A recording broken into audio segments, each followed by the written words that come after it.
Welcome back to Conversations Under the Fig Tree, friends. I'm your host, Mehmet Stewart. Thanks for being here again with me this morning. I'm going to be talking today about something that's pretty important to me personally, and it's something that I've gotten a lot of questions on recently, and I'd like to answer some of those questions. And I'd like to introduce you to someone who's very important to me.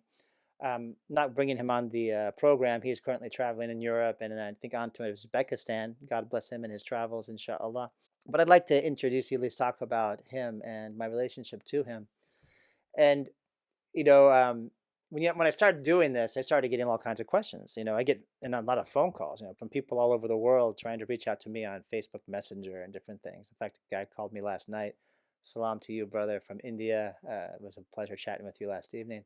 And the questions take various shapes. And one of the most one of the most humorous ones was I was at this car rental agency the other day, and by other day in Mehmet world, that means anything from like a couple of days ago to like 5 years ago, right? So it wasn't that recently, but in recent history.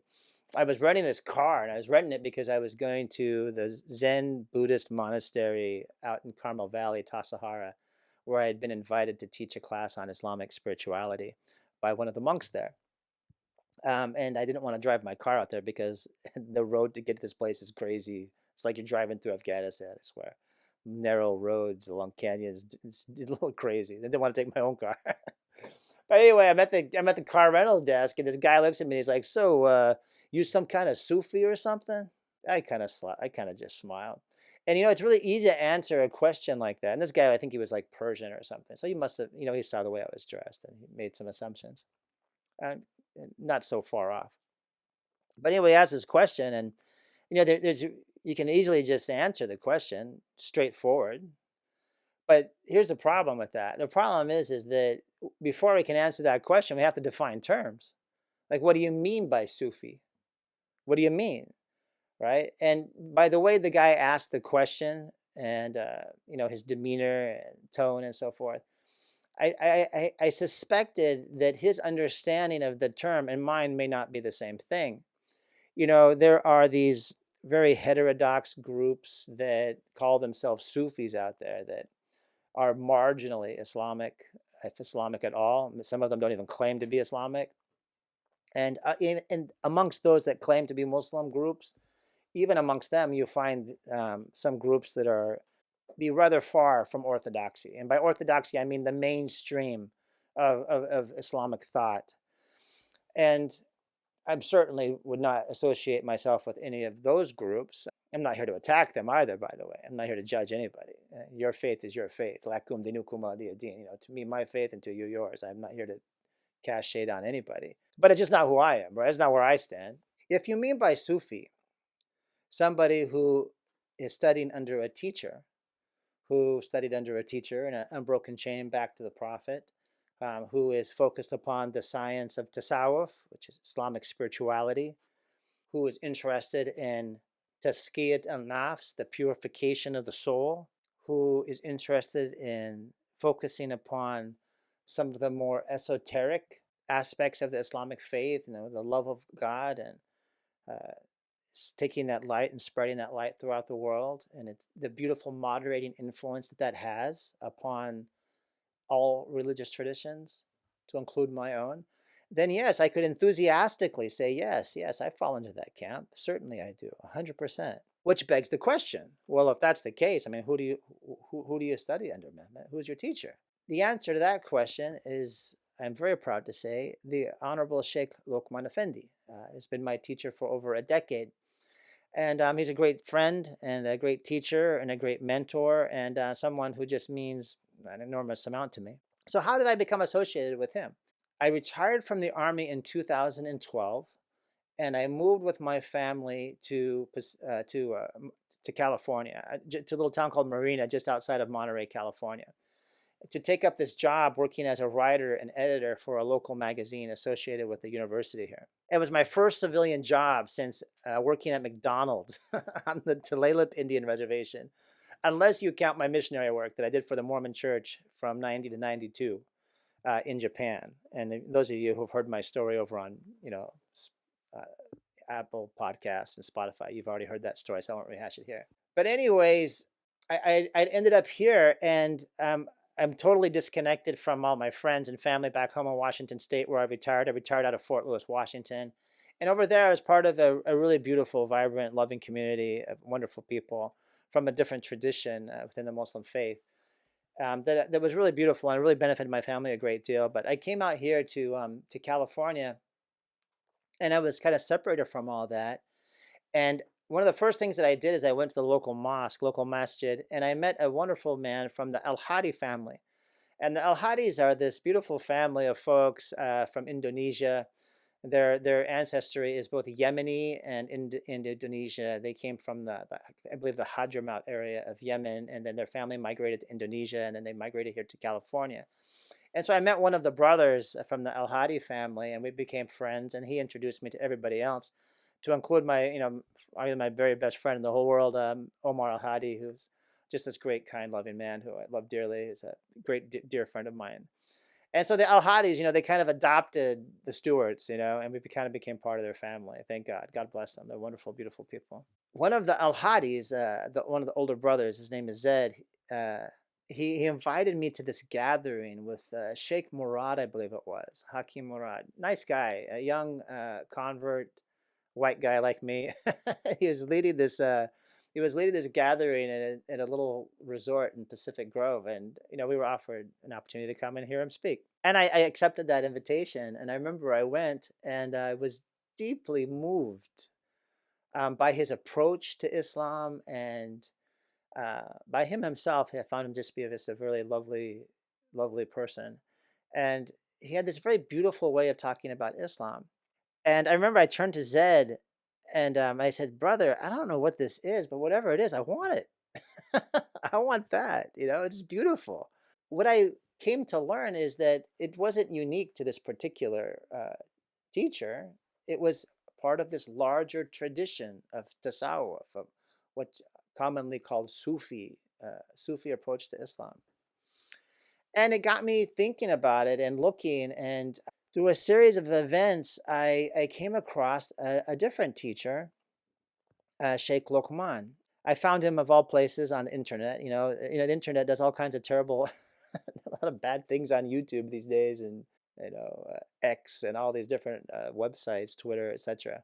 But in this case, it was really a very positive thing. I found these videos of this Asian guy, this very Asian looking man, and he's sitting, he's got a turban on, and he's giving what we call sobet, um, which is a talk. It's kind of offered without preparation.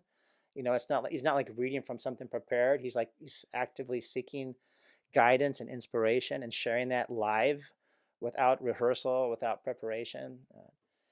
And I was just captivated by it. I was captivated by the sound of his voice. I was captivated by his demeanor. He had this really like regal presence. And what he was saying was just so beautiful, just beautiful. And I'm like, man, who is this guy? Like, this guy doesn't look like any Muslim teacher I'd ever seen before. And he didn't talk like anyone I'd ever seen before. And the moment I saw him, I felt something just kind of jump in my heart. And it reminded me of this. I started to share this, and everyone, listening about people's dreams can be really boring. I'm about to share one of mine. I had this dream. I had it not just on one occasion. I had it on multiple occasions, which, for me, in my mind, gives it some import. I don't remember all the details of the dream. You know how dreams are, right? They flow and they kind of come and go. And but I do remember a couple aspects of this dream, and it's a dream that I had on several occasions. And in this particular dream, I'm in the mountains somewhere. I stumble across a group of people and an Asian man sitting upon a chair talking. And in the dream, there's on the walls there are like tapestries with strange writing. I don't remember anything that was said by the person in the chair, or any of the specific details, but I remember that he was Asian. By Asian I mean like Southeast Asian looking, and that he had a beard, and he wore something. I don't remember all the very, very fine details. I know it now, looking back with hindsight, 2020 hindsight. It's a turban, and the strange writing was Arabic. All right, I didn't know that at the time when I had the dream. I was a young man. But I woke up from that dream with this feeling that if I just found that place, and if I just found that teacher, that guy on the chair, that everything would make sense. All right, that everything would all come together. All the things I've been looking for and start searching out and everything, they just kind of come together. So when I saw this YouTube video and all the little YouTube videos that flowed afterwards, I thought, my God, could it be? Is it possible? Could it be that it's not just some silly dream, but maybe it was like a foreshadowing of where my life was going to go, the direction my life was going to take? Is that possible? So I did what anybody would do in this situation. I bought a plane ticket and I went to go find a guy. I know your brother Mehmet can be a little crazy. I did. I did a little research. I figured out the guy's name. His name is Lokman Effendi. Effendi is a title. It's not a name. Was a student of a sheikh who had recently passed away by the name of Sheikh Abdul Karim Al Kabrisi, a Cypriot sheikh from Cyprus, obviously Cypriot. And he was leading a group of believers up in the mountains of the Catskills in New York State, in the middle of nowhere.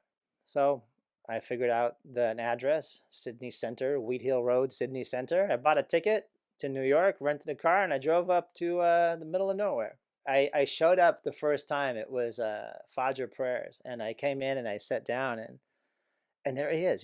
He's sitting on this chair. He's wearing this turban, and we're all sitting on the ground, kind of in a circle, and we just finished praying, and he looks up and he sees me, and he recognizes me.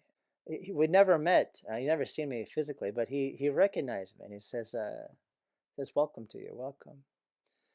And I sat and I listened, and I was just kind of amazed by him, like his demeanor, the way he spoke, the way he carried himself. I'm an old soldier. I'm a retired Army officer. And clearly this guy had had some association with the military, right? Because the way he spoke, the way he carried himself, a soldier knows a soldier. And when I saw him, I knew, like, this guy, he comes from a military background just like me. And he spoke very plainly, right? It wasn't fancy. It wasn't frilly. It was perfect English, no accent of any kind that I could ascertain or detect. He sounded like an American guy. I would later learn that he came from Singapore. There was nothing that would tell me that at the time. He was of Asian ancestry, clearly, but he sounded just like any American. And he's speaking like just very, very plainly, like not like trying to like butter you up, holier than thou kind of speech. I've tried to emulate him in many ways, and I've really tried to emulate him in this way too, and just be real. So anyway, after the prayers, we take this walk in the garden. I approached him. I said, "Hey, Sheikh, can I walk with you?" And he's like, "Come on." And so he takes me outside, and we walked the garden together. And he said something. I won't share exactly what he said, but he said something that caused me to raise my eyebrows because it wasn't off color, but it wasn't the kind of thing that you would expect to be coming out of the mouth of a sheikh that you just met after Fajr prayers, right? It was like bro talk, It's the way men speak to each other. He recognizes that it's kind of raised my eyebrow a little bit. He's like, oh, what did you just say?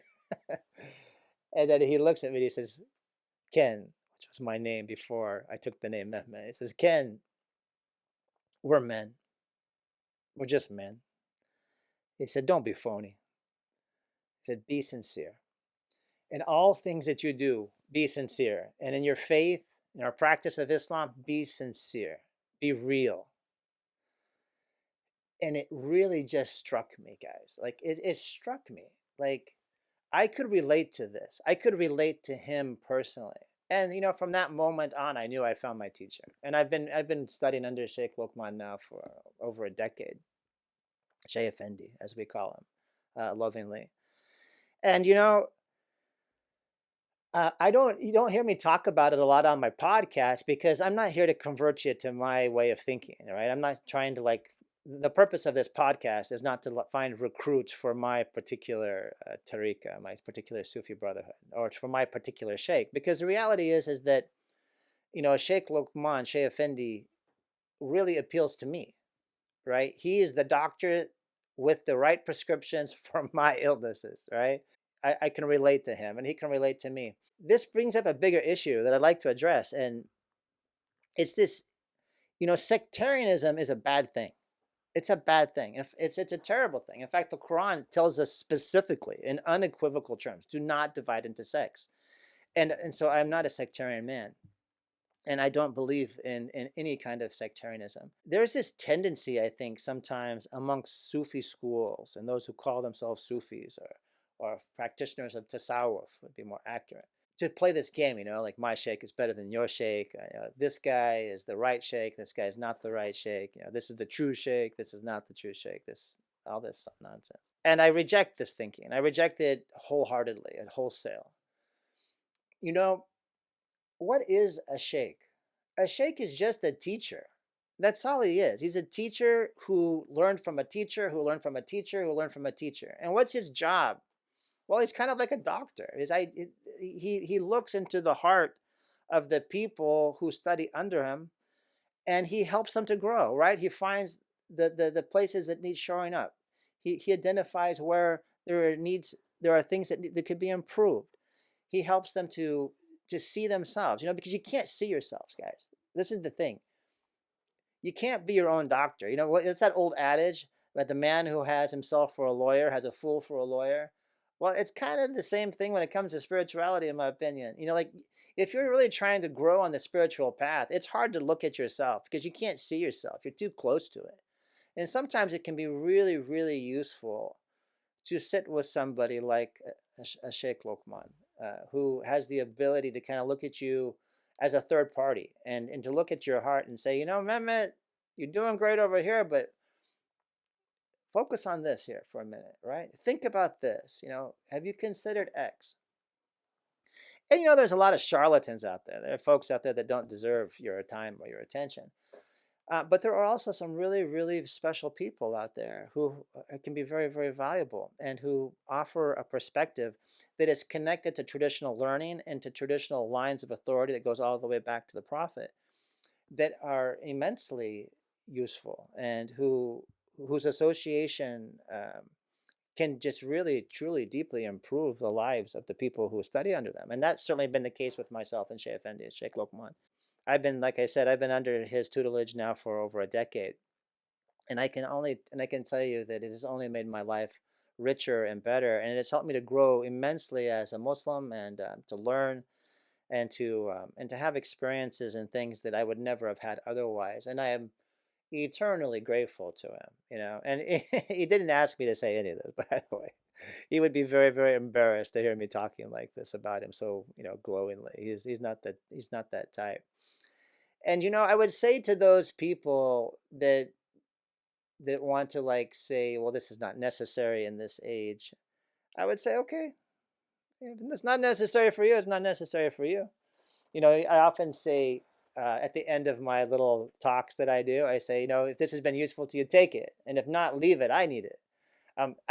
This is not my own words. I plagiarized them from Sheikh Lokman. He says this all the time, and I just repeating what he said. He always says, if this is useful to you, take it. If it's not useful, leave it. I need it. And that's the case with this too, right? Like if that's not useful to you, you don't need it. That's you. But I tell you, it's useful to me. And I tell you, I need it. And it's helped me to grow just exponentially. And it's helped my family to grow just exponentially. And I'm deeply grateful to him. He's a friend.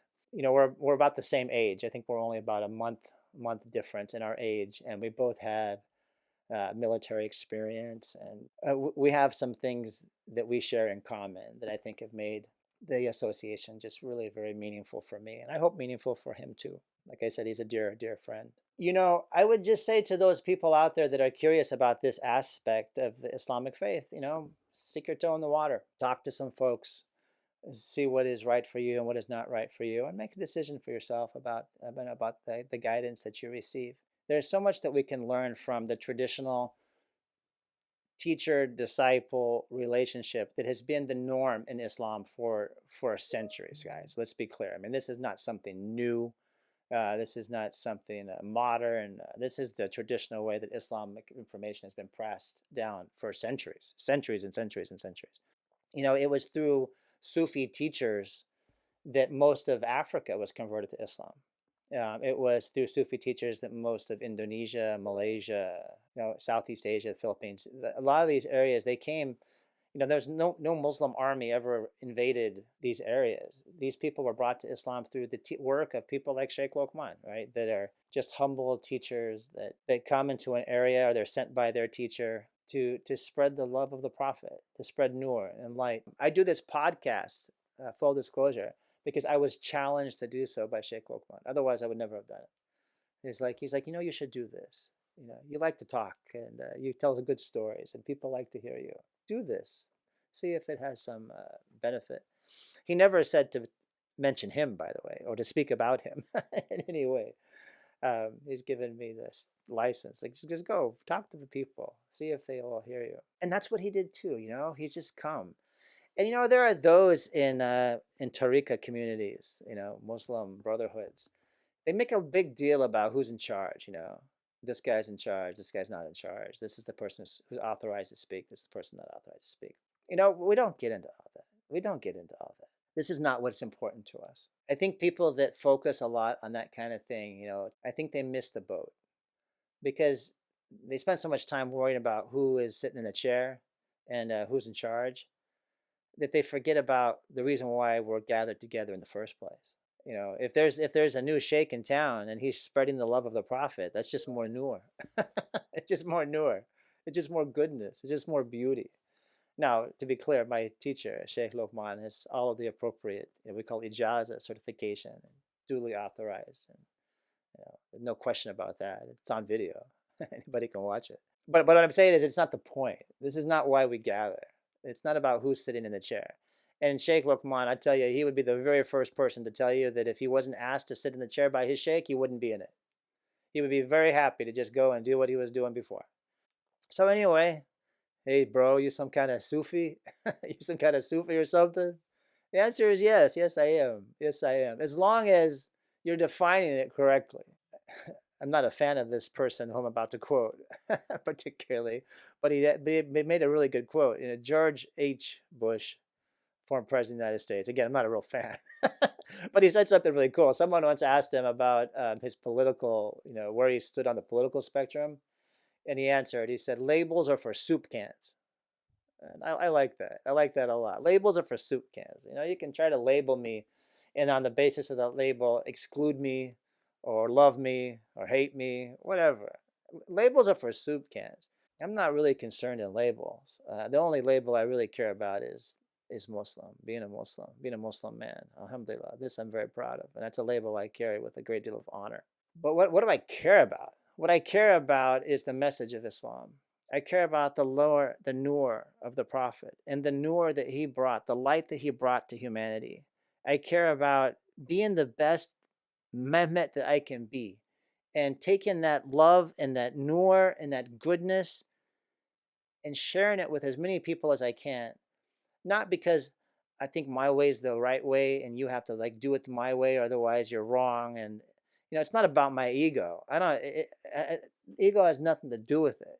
It's not about me. It's not even about Sheikh Lokman, who I love so dearly, and I've been going on and on talking about here. It's about the Lord of the universe and his final prophet, who he sent to us, and the message that they brought.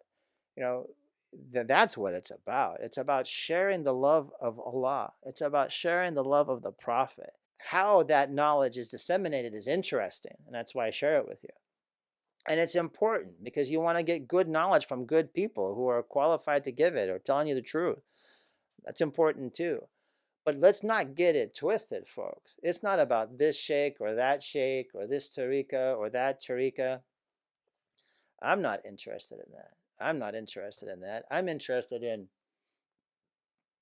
bringing as much light and love and beauty to the world as I can, right? Bringing the love, bringing the nur, and sharing it and spreading it, and helping this world to be less uh, dark, right?